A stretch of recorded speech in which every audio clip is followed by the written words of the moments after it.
All right, wake up, do hard things. What are you going to do today to be the best version of yourself? Today, I woke up at 5:30, said a little prayer, gave a little gratitude, read The Greatest Mindset for 30 minutes, made some goals for the remainder of the week. And then I lifted weights for about 15 minutes. I walked on the treadmill for an hour, showered, got ready for the day, and was at my desk by 8 a.m. That's basically the morning routine that I should have. That's the goal, but I rarely hit it. I often sleep in until after 6:30, which I have on my phone. I have a lock. I'm locked out of my apps until 6:30 a.m. So when I wake up before 6:30 a.m., I have to manually unlock any app I want to use, which is a total pain in the ass. So it allows me to focus on gratitude, reading, working out. But then when I wake up after 6:30, I can't help it. I grab my phone, bam, there's social media, all the notifications. An hour later, I'm like, damn, I should probably work out and get my day going. I'm behind on the day for basically the entire day, which is wild. I have no boss really, and I have no real deadlines. The deadlines I have are mostly self-imposed. So what's my motivation to get up at 5 or 5:30 in the morning and be disciplined? It's really just to be the best version of myself that I can be. I have some quotes on mornings here from the experts. Snow endures, but for a season, and joy comes with the morning. That's Marcus Aurelius. I just like to sleep through the morning with that joy. The morning is wiser than the evening. That's true, Russian proverb. Each day the world is born anew for him who takes it rightly. That's James Russell Lowell. And finally, God had infinite time to give us.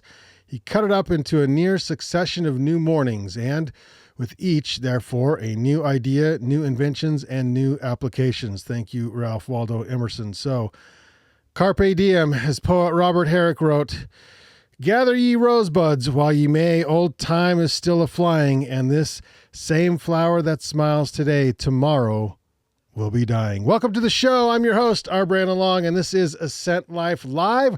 We're here with the mission to inspire 1 million people a day to live their best lives and be the best version of themselves. That is living in Ascent Life. Please subscribe to the show. You can find me on YouTube at R. Brandon Long. Follow me on X under R. Brandon Long. And for daily inspo, follow Ascent Life on Instagram. I'm also on TikTok, which that survived for the moment, under R. Brandon Long. Reminder, we're live 4 days a week. Episodes are then uploaded as a podcast to your favorite podcast outlets, including Spotify and Apple Podcasts, as the Ascent Life podcast. So if you're watching live, you can play along with us and drop your comments in the chat, and we'll get to some of those before we close the show, if there are any. Our guest today is professional guide, skier, family man, entrepreneur, JT Robinson. Welcome to the program, JT. Thanks, Brandon. Good to be here. That's was inspiring, that morning routine. Mine or the one I'm supposed to have? So I think the goal one is nice. Yeah. That's good. So you're guiding right now, and you have seasons, and we'll sort of talk about what you do, but do you have a routine, or is it just get up, get the skis and go? Like, what do you actually do in the mornings? I kind of live and die by my routines to a certain degree. You do? Yeah. But it's not working out in the morning. That's the day job, is a workout anyways, so I don't have to deal with that. But for me, you're active. Yeah. Yeah. Yeah, for me, it's getting up and getting the classic morning stuff going. But I've got all kinds of different gear I've got to put together every morning, depending on where I'm going and what I'm doing. So I have all my stuff laid out, set up. So I'm making sure I'm getting the right stuff for the right objective or the right outfitter for the day. Yeah. That's a whole thing. But so I've got everything all kitted out, where I can make sure I need this helmet, this uniform, those skis, these skins, Right. So you have to be organized. Yeah, totally. And then also when it comes to checking conditions and stuff, that's also hyper organized. Yeah, definitely. Then I go from that to feed yourself right, because you got a big day. Yeah. So got to feed yourself right, and then you get into all that stuff, the forecast, the snowpack stuff, the avalanche forecast, and all of that. So it's a whole thing. Yeah. It's a whole thing. We're going to ask you some deep questions. Before we do, we're going to get into today's Instagram account of the day. This is just like a little inspo that I like to share. So we're going to look at, look at that. That's not the Instagram account. That is JT's website. We'll come back to that. So Instagram account that I love is John's running page. Look at this. He's got like 457,000 followers. I suck at doing the social media thing. JT, you've been at it for a long time as well as an athlete and as a guide.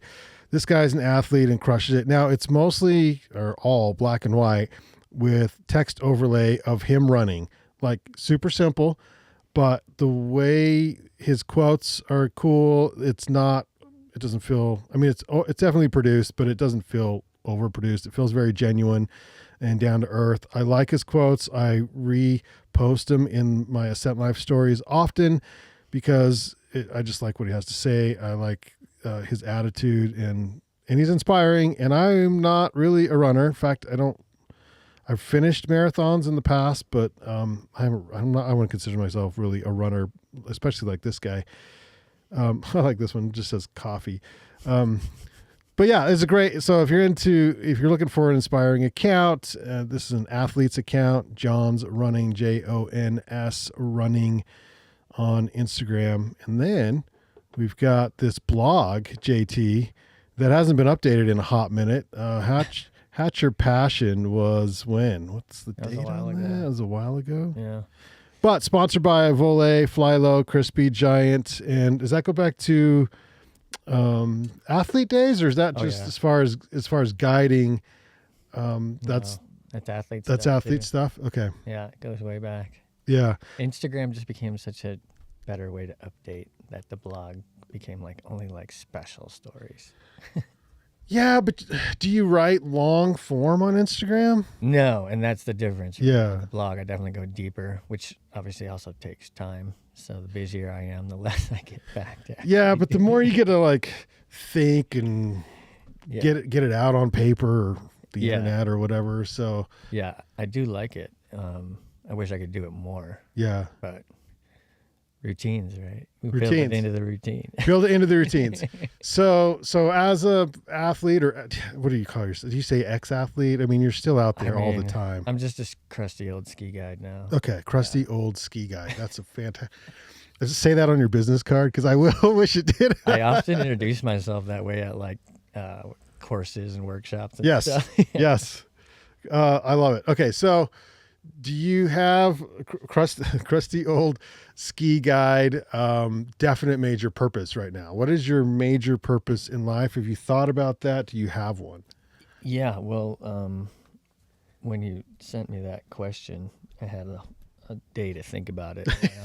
We cheat a little, you know. Yeah, but it was fine. I went out on a tour with some buddies this morning and kind of like thinking about the whole thing. And did you ask them, or we talked about it? Yeah. I was like, and they're like, "Whoa, deep." Dude. What the hell kind of podcast is this? Yeah, I was like, "Ooh, yeah, I know. We're gonna go for it. We're gonna go deep." But you know, when I think about it, and it's good to actually have to think about it for like, you know, actually take some reflection time, or if you will, because it forced me to like go way back, and I'm like, holy smokes, like. But like, I think the one thing, if I had to pick one, for me, is that what's the right way to say it? You have to do it your way, and like that being like kind of everything. And like it, not from the perspective of like, I just do what I want, which that's me and my wife's joke. I just do what I want. But I think it's more like do it your way, like the life thing and like everything your way. Cause like for me and my personal story, like a lot of it was formed by when I was a young man. I had good buddies pass away in like weird, different, random, tragic events. But like 4 of these guys, 2 in high school and then 2 in college, like friends of mine. And it kind of helped imprint into me like, man, if you like dying happens pretty easily and like every day and stuff like that. So like you kind of better do what you want to do because you never know what can happen. And so I kind of came through with that, and that kind of pointed me towards, I wanted to go out west and ski and do the college thing while skiing, so I did that, and then kept going and had some fortunate events and like started the pro ski thing for a decade, and then like a few years ago, another good friend of mine passed away that you knew, Ben, Yeah. and it was the same kind of thing. It was like, man, you got to do this whole thing the way you want to do it. And like it's kind of become this whole thing for me, which is why like I'm a ski guy, like it's my dream job. Yeah. So I pursued that. I like the seasons, so that it fits with that. And then there was one day, like last summer or something, we were at a bonfire with some friends, and my wife and I have this group of mutual friends that we grew up with. And the one woman was talking about her job and, classic bonfire stuff. And she's like, she's got a good job, likes the job. And was like, maybe I'm kind of starting to burn out and wondering what to do and this and that. And she's like, and I go, well, what do you want to do? Mm-hmm. And she's like, well, I don't really know. I'm like, well, that's kind of part of it, is you got to figure out what you want so that when the opportunity comes past you, Yeah. you actually know to like go and grab it, because you've already decided like, well, that's kind of something I might want to do. So you've done that. So it's like, do the way you want to do it, but also like have the ability to like the introspection and the reflectiveness to like know what you want. Yeah. Because it's easy to kind of just like float through and do the thing. When I was in college and I was trying to figure out whether I wanted to chase this ski thing or go be a financial advisor for Merrill Lynch in Chicago, like life crisis moment, got this finance degree, I'm supposed to be Johnny Wall Street, or do I go do the ski thing? And this guy came into the rec center I was working at, and he's like, we're just chatting about it. And he's like, oh yeah, the good news is you don't need a plan. Life can just happen to you too.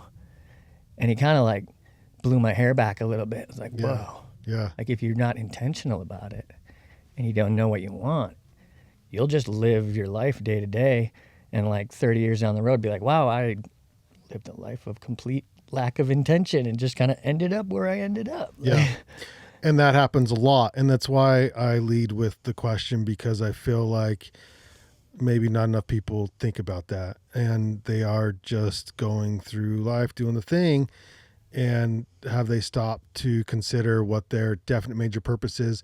Also defined by, in different ways. Let's see if I've got a meaningful mission is another way to say it. And your life's task. Robert Greene calls it your life's task. But it is like, what, why are we here? What are we doing? And how are we helping others? And if you don't ask that question, then how do you know? Yeah.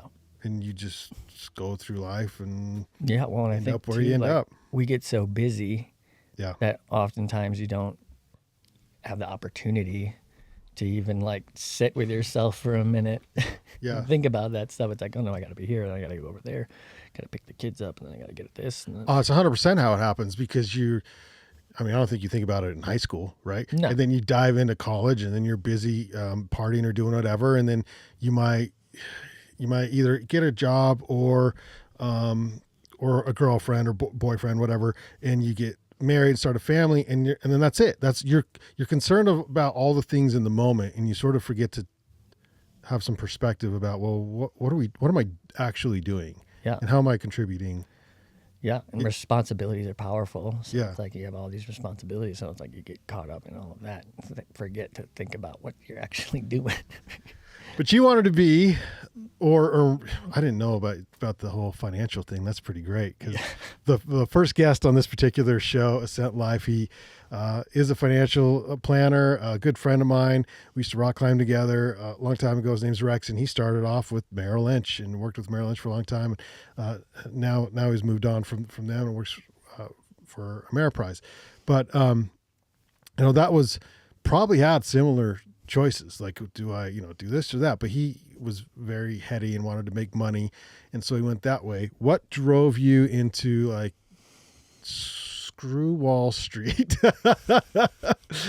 I'm gonna be a ski, because that's no guarantee. No. That's a rough life. Yeah, it was tough for me. Like, and when I talked about my buddies in high school and college, like that's the one like valuable lesson that they gave me was like, it's short, so like figure out what you want and do what you want. And so it, like, I wanted to go to college out west and ski, so I did that. Went to college out west, skied. What am I going to get a degree in? I don't know. Finance sounds great because I'm going to get paid for a living, so I might as well know what to do with my money. Cool, finance, all right. And then I get into finance, like, oh, well, Johnny Wall Street, that looks like the best way to go. So, like, went down that path and, like, was skiing and doing the thing all the way through. And then my senior year, when I started doing the free ski comps, and I got a couple sponsors, and that was my decision point. And it was tough for me. Like, I was laboring over it hard because, like, you did the college thing, you did as well as you could. You got this great opportunity from a guy who, like, I just met at the rec center. He must have been somebody at Merrill Lynch because, like, Love that. he gave me a card with a number on it, and I called, and the guy was like, "Where do you want to work?" And I was like, "Oh, okay." Wow. But anyway, so I had this decision, and there were a few things in that time, and it was a little bit like felt destined or whatever situations. But like one was the guy that I was talking about earlier, who's like, "Hey, yeah, life will happen to you if you don't have a plan." And then there was another guy at that same rec center because I worked there at night in college. This guy comes in and he's super wealthy, house on the 18th green, and he comes in one night and he was feeling it, and he was just pouring it out to me at the desk about he's got all this money to do all this work, but his wife left him and his kids don't like him and all this kind of stuff. I was like, damn, like, wow, that's tough. But he's got the money, like he's the rich guy, right? Yeah. And then another night, this other guy comes in and he's like for lack of a better word, like a traveling preacher or something. And he blew my face off. He comes in and he's like, "Hey, young man, you look like you're at a inflection time in your life." And I'm like, "Whoa, Yeah. you just walked into the rec center, dude. Like, I'm here at the front desk. Where did you pick that? Is it that bad? Oh my God. Yeah. Is it that obvious?" You're emoting a little bit. Oh my gosh. Yeah. But then he like was into it. And so I was like, "Yeah, I'll talk about it. I got time. There's nobody else here." Yeah. And so we were talking through, and he's like, "Oh, can I pray for you?" and stuff like that. And I was like, grew up Catholic, but I'm not super religious. But, you know, we're doing the thing. So I'm like, yeah, go for it. And he does the thing, and he's like, "I hope you wake up tomorrow morning and, like, you have some clarity," and all this kind of stuff. And it was just the conversation, and he was obviously, like, that's his vocation, like, talking to people and helping them through life stuff.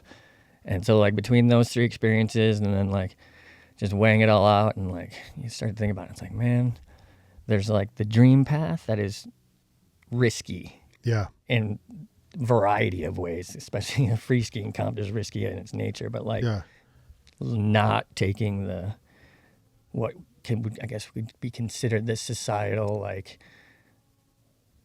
sure path, I guess, going into the job with the degree and the thing. And so it took a while, and it just kind of came down to it where it was like there was what those people were saying and, like, that kind of stuff, and talking to friends and family and stuff, and I was like, you know, I think I just don't know if I'm built for office life. Yeah. And I can try this, and if it works, great. And if it doesn't, I can always, like, circle back or whatever. And then when I called home, my dad was like, "Yeah, go for it while you're young. Do it." Love it. Yeah, but my mom's like, "You're an idiot. What are you doing? You wasted it. You got that degree." And I'm like, "Yeah, I get it." But she worries about me from, like, the risk perspective, you know? She's like, "Get a regular job and don't put your life in danger in free ski comps." But, yeah, but she gets it now. But then when I called Merrill Lynch and was like, "Hey, I'm decided I'm going to not show up in a couple months after graduation, and I'm going to go do this ski thing," the guy I talked to was like, "Oh, that's rad." He's like, really? Yeah, he's like, "Cool." Yeah. He's like, "If it doesn't work out, give me a call back." Yeah. And I was like, "Well, that's good to know." Yeah. Like, I got a little bit of a opportunity, lifeline, maybe, if that doesn't. You should call him, like, tomorrow. You remember me? It's funny is I remember his name, but Oh, really? Oh, yeah. What's his name? Do you know? Well, it was a foreign name. Ashish Matani was the guy's name. Matani. Wow, Yeah. that's wild. But it was like nice to know that I had that, at least if I really needed it. But, like, I kind of was by that point like, okay, I'm all in. I even wrote my senior thesis for college. I built a budget and a cash flow timeline to be able to pull off a pro ski winter, my first winter, because the way pro skiers get paid is you get published and film and stuff like that, but that stuff all comes out in the following fall. Okay. So you got to make it through your first pro winter. If you don't have a retainer contract, you got to make it through your first pro winter, like, somehow. Yeah. So I built this whole thing where, like, a CD ladder, 6 months, and I do all this. And I bring it into her, and she's like, I'm like, this could go either way. Like, I Right. should probably be analyzing stock, but Yeah. let's see how this goes. Yeah. And I bring it in, and she's like, this is the coolest thing I've ever seen. She's like, Really? everybody else is analyzing stock. And I'm like, yeah. Right. You're analyzing how you're going to live your life for the next year, Yeah. basically. Yeah. And I had a like super detailed plan, and she Yeah. was stoked. She's like, let's do this. Let's go through, let's see how this shakes out. And I did it, and it actually worked. Oh my God. And I love paid for my whole winter with this like CD ladder plan and a super tight budget. And then I did a magazine article with Telemark Skier years later about it. And then some kid at some festival came up to me one year and was like, dude, I read your article in the magazine. I did the same thing. It was the best winter ever. And I was love like, that. Oh my God. Like, That is that's so amazing. cool. So, I mean, the finance degree paid off. Oh yeah. No, I got it in real estate stuff, and like Yeah. as well on the side as like my side hustle. When I was starting out as a skier and a ski guide, I kind of had something else going on. 'Cause cash flow, what's the right way to put it? Cash flow timelines for pro skiers and ski guides is not consistent Yeah. at Yeah. best. So you got to have something Yeah. else to make the ends meet. But Right. And so now, how long were you a pro skier, and then when did you pick up the guiding?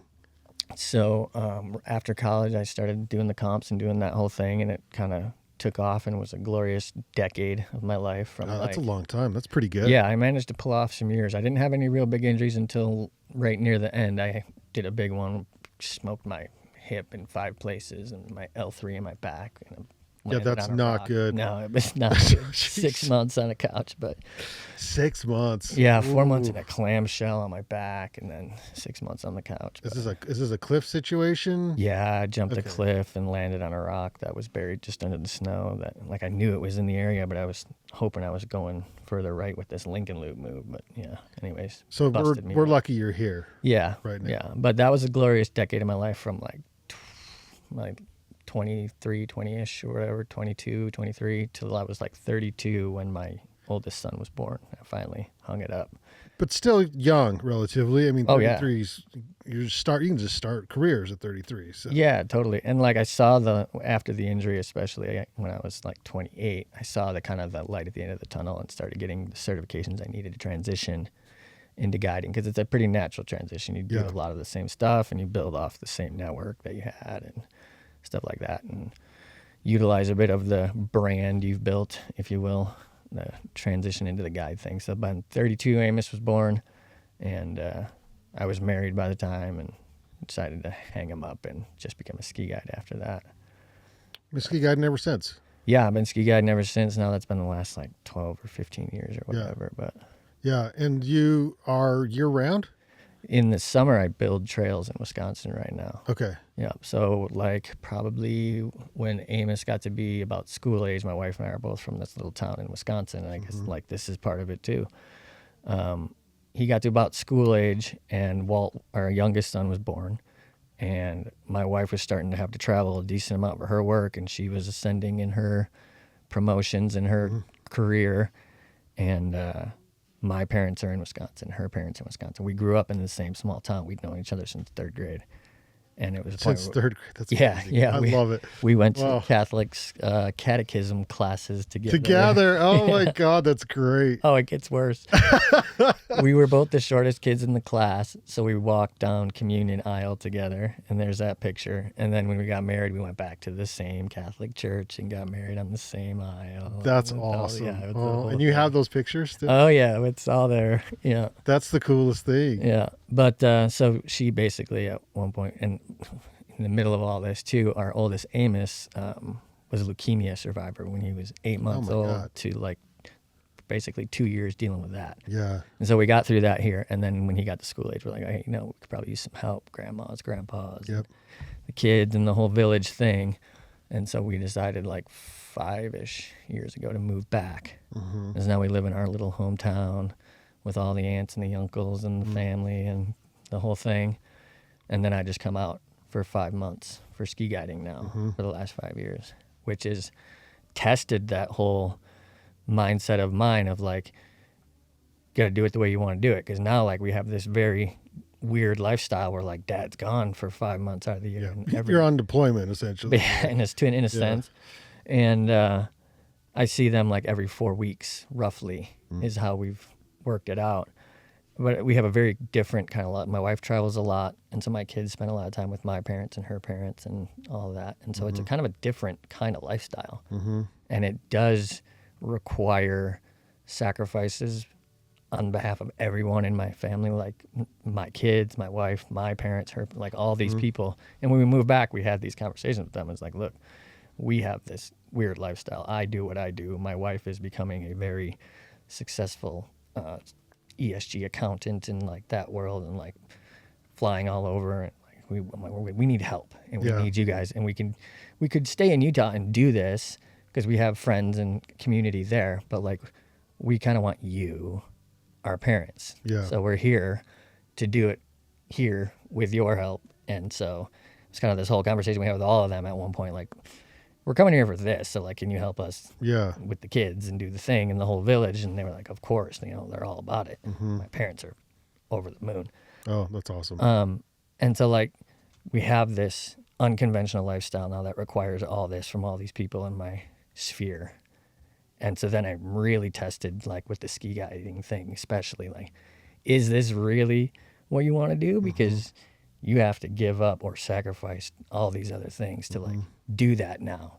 When everyone was here, it was relatively easy. It's just a job, even though it's big hours. But now you really gotta like, are you willing to leave your family for 5 months to do this job?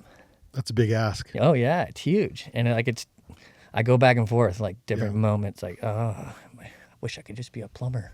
Why can't I just be a plumber? Yeah, and it's a physical job, and so you ask yourself, well, can I do this forever? Like, now, what's the next step? I guess. Totally, yeah. And like, ideally, if I can stay healthy, I'll do it till I'm like 60, 65, and I'm already like setting up my kind of twilight years now as a guide to like have those more, those like tours and those guiding roles that are more situated toward an aging guy in his career. You know what I mean? Like I'm working on that as we speak. I never thought about that, but I'm telling you what, if my ski guide was 65, I think that'd be the coolest freaking thing. Who's like beating me up the hill. You know what I mean? That's awesome. Yeah. You can tell when the dude is like gristled. Yeah. And like, what do they call it? Like old man strength, you know, like 100%. It's a thing. Yeah. Like I know some guides like that are like, they're in their 50s at this point, and like, I would still trust them to drag me out of any hole anywhere, because I'm like, that is like some of my mentors, I'm like, not a doubt in my mind. I'm like, and if I can get to that like age and keep doing it, great. But it is a thing, and it's something I have to keep weighing against, like, is this still what I want to do? Is this still the way I want to do it? And so far the answer is it is. I mean, it's my dream job, right? Right. But that comes with the thing with my kids now who are getting older and understand it, and like get really sad when I have to leave and stuff like that. And it's like, how old are your kids? 11 and 7 right now. Okay, so are they in sports or dance or anything like that? The oldest one is in 5th grade, and this is his first year. They can do like school sports. Yeah. Because like some guides I work with like have families, and they full on pick them up and move them. Every season to different locations, and that's something I've considered. Our current system works so far, so we're not doing that yet. But like, I was literally thinking about it the other day, like, oh man, their school is trimesters. I wonder if they could come and go to the local school for just one trimester, or if they would even want to do that. Yeah. Now Amos is playing basketball. Like, oh well, I don't know, but that's where it gets tricky, because you have like, I want to see my kid play a game, you know. And I missed parents' night the other day. And like, he had this beautiful letter to my wife, who was there, about like, oh, like playing basketball, and I used to play basketball, and he's like, it's cool doing the game Dad loved, and I'm like, oh God, like, ugh. Hits you. But that's a little rough there. Okay, well then let's dive into the next question, because this is interesting with your situation, and the question is, how do you define success? And initially, I would think that you would respond, well, which is a phenomenal way to live, which you've sort of just chased what you want to do, which is this is a success in its own. But now you are up fighting new challenges when it comes to dealing with family dynamics and things. And so, like, how do you define success for you now? Yeah, I think you kind of nailed it on the head. Like early on, it was just like, what do you want to do with your life? Like you've learned these valuable lessons from your friends that passed away about like going and doing what you want to do, and you're doing that. You did that, had that athlete career, became a ski guide, and then you had kids, and you got the other responsibility. And obviously, that changes the dynamic to where then it's the purpose. Like the easy answer is to like be a good dad, right? Like that's the answer that you're supposed to say. Like yes, be a good dad, which I try my best to do, and whether I am or not or whatever is up for. We'll see how that all plays out, right? Yeah, But like, I don't know any other way to do it at this point, too. So like, I'm just doing the thing and like constantly trying to see if this lifestyle still fits with these now new kind of inflection points and stuff. Mm-hmm. And I still come around to like, so far, the lifestyle is what I always wanted it to be. Mm-hmm. And my kids don't know any different either. And like my wife and I's relationship was never different either. And so it's going really well. Like my wife and I get along really good. And like the kids so far seem like they're okay with it. FaceTime is a huge blessing. Yeah. Thank God. Yeah. Technology helps. Yeah. And so like the success part is like, are you doing it? Like, and are you still having the reflection time to like, for it to be the thing that you wanted it to be? Like, are you still doing it the way you wanted to? And is it still the way you want to do it? And like, so far I'm still doing it and like, it's good. And I haven't come to, and I kind of reflect a lot because I have all these nights alone at my condo after a ski day and like talk to the kids or whatever on FaceTime and then turn it off. And it's like, you're just alone. you alone in the living room saying, okay, is this? So like I do that. And so far the answer is, yeah, you're still doing what you want to do and doing it the way you want to do it. If that changes, then that's where I think then you have to be able to make that shift. And so like for me, that's the success part is like, is it working?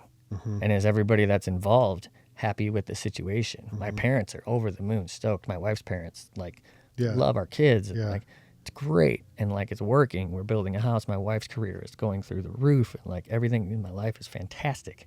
So I feel like, yeah, things are still kind of going the way I'm going. It's working. It's working. And so would that be your advice to people? In other words, when I look at like, what is our purpose as humans? Is it to just, the chase of what you want to do? I mean, is it that simple? I don't think it's that simple. I hope it's not that simple, but I try to simplify things as best I can, like we all do. And I think that's part of it. I think the other thing that kind of just like came through with talking about the whole thing is like the village part. Mm-hmm. And like you mentioned the help others thing earlier, and it's like, I'm not helping others per se, like with what I do, but like my family and like my parents and that, like bringing the kids home and like being there and raising them with all of them, like they're in, like they love it and it's great. And like, it's tough, like in all honesty. And like when I talk to my kids and stuff, they're like, oh, video games and like living their life. Yeah. Doing great. And like sometimes it's almost like when I'm talking to them on FaceTime, it's like, oh yeah, hey dad, how you doing? Okay, cool. Okay, there's life to live over here. Yeah. Like, oh, and I feel like I'm missing it. So it seems like it's hardest almost for me on it's that okay. level. I'm home with my son, and I still feel like that sometimes. Yeah. And then it's like I see my wife, and she's working extra hard to keep the things together at home while I'm away, and so you feel bad about that. But like, it seems to all be working, and like my village of people in my family that are all part of this solution now, like everyone seems to like really be into it and enjoying it and like happy with it. And so even now where I'm like, oh, well, what if we move back to Utah if this gets too hard? And it's like, well, how do I want to do that? Like then my kids can't get raised with my parents and this and that. And like while I'm gone, my dad steps in a big way. And like, I'm always like, oh, thanks dad. Like went to the basketball game. And like, he calls me up. It's like, oh yeah, you doing this. And he, figuring out the playing defense. And I'm like, yeah, cool. So like my dad gets this whole thing with my kids that if I move them back to Utah, then he doesn't get that, and my kids don't get that with Yeah. him, and it's tough, but it seems to be working. And so like I think that's the success part, is everyone involved is on board. That is a success. I mean, because that's hard to do Yeah. when everyone's happy, and Yeah. and so unless it comes until someone becomes unhappy, you're good to go, Right. I guess. It So, seems like it. yeah. Yeah. Oh, I love that. Okay, well, how's guiding this year? It's tough this year. It's Yeah? been. Utah hasn't, or northern Utah where we're at, hasn't gotten an incredible amount of snow, and we've been spoiled the last few years, so it's tougher. But like I'm super fortunate as a long time ski guide at this point that I'm booked, like Yeah, solid, sometimes 7 days a week for weeks on end. love it. It's great. And Yeah. like when I was a young ski guy, I didn't have that problem, so it's a good problem. I won't Yeah. complain about that. I just saw a video of a golf cart towing a snowboarder down like Bourbon Street past the palm trees in the snow. That's pretty wild. I man. heard about that. Yeah, my Yeah. dad sent me a text and it's like, snowstorm in New Orleans. They're in it. It's crazy. Okay, well, how do you think you want to be remembered, or do you think about that at all? That's a tough one. You'd like to be able to say like, I don't care about whatever. Like I just Yeah. do it. My thing. Like don't. But like, especially with kids and stuff now, like the legacy stuff and like what I want to leave with them, and like this backcountry ski community in Ogden that we're all a part of Yeah. is part of that too. And like trying to like have a good impression. I teach avalanche courses, so I'm like turning into an elder in the community and Yeah. like somewhat of mentorship roles and Yeah. stuff too. Which we appreciate. Yeah, well, and like I have mentors that brought me through that I still am with all the time, and so I'm trying to do the same thing for others, and it's different, Mhm. and like trying to like consider all of that stuff. It adds a new element to the whole thing, Yeah. But you just try, like my wife says it to our kid about our kids and to our kids, like I just want you to be a kind person, Yeah, that's a good start. Yeah, Like a lot of good things just come out of just being a nice kind yeah. person. Yeah. So it's like we talk about legacy stuff. It's tough. Like I want to like leave a good legacy, and I was an athlete, so I have all these ideas about the sport, and like things like that. But like,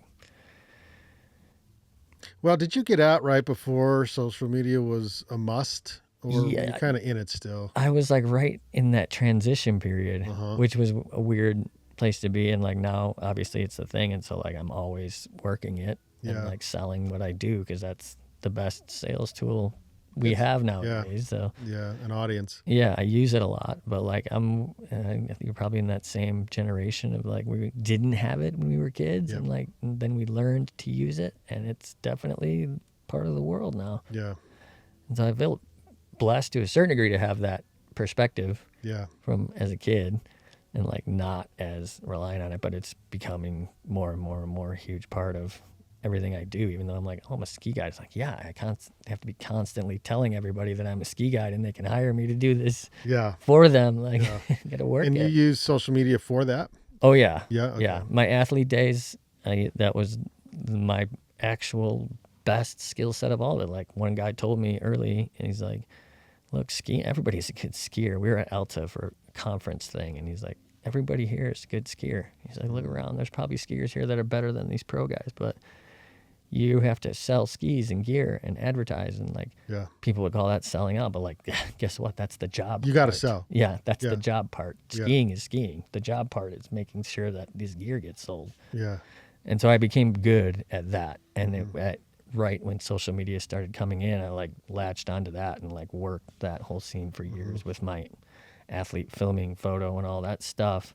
And then just morphed it right into guiding. And now, like my other guides I work with give me a hard time because they're like, oh yeah, Instagram. And like, Yeah. always be selling. Al- If you're not always be selling, no one's Yeah. buying. Right.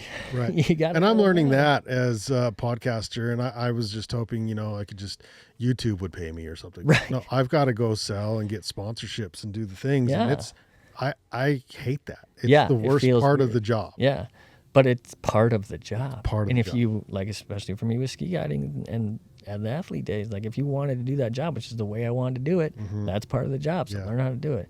Yeah. Is it selling out? I don't think it is, because it's the job. And it's the only reason I'm able to do this is because people continually ask me to ski guide for them. Yeah. Which is basically based off of the brand that I've built to a certain degree. And you're here, you guide out of Ogden. Yeah, Ogden is my place. I went to college here, learned these mountains, got my first job here because I knew the mountains and I knew people and things, and was underqualified at the time, or like barely qualified at the time, but got the job because I knew the mountains, and then got the qualifications up to speed. And now I'm like 25 years in these mountains. It's like, yeah, this is my place. Right. This is my spot. I still do some other things in other places, and I'm building more out as I expand into the end of the seasons, into the shoulder seasons. But, little by little. Yeah. Ogden's my main for the most part of winter, Well, you're the perfect guest for this show because you bookend what it means to live an Ascent life, which I like the name because of the outdoor aspect, Ascent, going up, climbing the mountains, doing the thing, but also in life, just getting better, being your best self every day and chasing what it is that you want to do. Mine's obviously podcasting. I want to talk to people. I want to have good conversations and learn about what drives people and why. And, yeah, it's been a fantastic conversation with you today, JT, so thanks. I appreciate it, man. Yeah, always fun to come hang out with you in the studio and talk about stuff. In a trailer down here. I love this thing. It's so cool. Well, I hope you guide till you're 65. Hey, because that sounds like the plan, right? That's the plan. And if it changes, then we'll reevaluate at the time. God, I love that so much. Guide till you're 65. Well, I've got this book that I'm almost through here. It's called The Greatest Mindset: Unlock the Power of Your Mind and Live Your Best Life Today. So this is the today's wisdom from the pages. I marked this. I even did the turn down thing. That's here. Sweet. Okay, so the shortest most guaranteed path to the easy life is to do the hardest parts of things as soon as possible. Notice that this practice is not about working harder. You're actually taking the easier path. Oh, there went my camera. It's getting hot behind this thing, so I got to fix that. Notice that this practice is not about working harder. You're actually taking the easier path this way. What it does is take discipline. The idea rolls right into a concept discussed by Greg McNown, best-selling author of Essentialism and Effortless. Greg teaches the disciplined pursuit of less, which I find interesting. So how do you attack hard or doing the hard things when you don't want to do the hard things? That's a good one. There's a quote that I latched onto from a little less scholarly source, but NBA basketball coach, I want to say it's Monty Ball. I can't remember his full name, but he used to coach for the Phoenix Suns, and he had a saying. Was it Kiffin, was it? No, it's football coach. No, but is Monty something? I can't remember. Okay. Anyways, he had the saying, and he said, he would tell his players, everything you want in life is on the other side of hard. I remember, on the other side of hard. I was like, oh, man. My dad would say the same kind of things to me, like if it was easy, everybody would do it, all this kind of stuff. Yeah. And so, like, I think that's the thing is, like, nothing good is easy. And, like, I even, like, when I build trails and stuff in the summer, I'm kind of a one-man band, and every once in a while someone comes out and helps me out. And there was one guy who's an old high school friend of mine one time, but I told him the same thing. I'm like, the one thing I don't want to hear when we're working together is, like, it would be easier if we did it this way. And it's like, yeah, I know it would be easier, but is it the right way to do what we're about to do? Like, the easy way isn't always the right way. A lot of times, most of the time, the hard way is the right way. And that's why it's the hard way. That's why no one wants to do it, because it's not the easy way. But that's what you got to be willing to do. And even when I think about backcountry skiing and stuff, is like, our little valley is getting busier and busier and busier. And a lot of my old mentors, some of them have left, and some of them else are like, oh, it's so busy here now. And I'm like, dude, I've walked 5 minutes further. Yeah. Like, it's always been that way. We walked 5 minutes further than everybody else is willing to walk. And it's still the same. And yeah, that's a little bit further now because there's more people. But we just go 5 minutes further. And is it really that much work? That much is it more that work in the much end? harder, right? Yeah. Our typical morning walks used to be 2 hours. Now we got to go 2.5 or 3 to get to cleaner skiing. Yeah. Okay. Yeah. The uphill is just as good as the down, right? I tell you what, no, and what a life. The mornings are the same. You know, the the air, the mountains, they stay basically the same. It's you just got to travel a little bit further and Yeah. make it a little more hard. But Yeah, I used to get this thing all the time too. Is in Ogden, especially in some of our lines, they come out on the west face or the east bench, where like regular folks who aren't like me and our friends that ski crazy stuff are like hiking around in the spring, and we come out, and it always used to blow my mind. I'd come out and I'd have all this gear on me, and I'm hiking out, and they're like, "Where are you coming from?" They're like, I was like, "Yeah, I came from up there. I skied up there." And they go, "Was it worth it?" And I'm like, "Worth what?" Like, I love the whole part of it. The hiking up, like, I love the hiking up just as much as I love the skiing down now. And like, the hiking out. Yeah, and the hiking out and the effort and the, like, getting lost and bushwhacking. Like, well, maybe not too much bushwhacking, but a little bit, like, that effort and the hard is all part of it. And I love the whole thing. So, like, worth what? Yeah. And I would ask everyone, like, when I get in my Christian moments, I'd be like, worth what? Just, like, say it, like, randomly, casually. Yeah. And they'd kind of look at me like, I don't know. Like, that is a weird question to ask. They're not used to people working that hard to have a good time. Right. Right.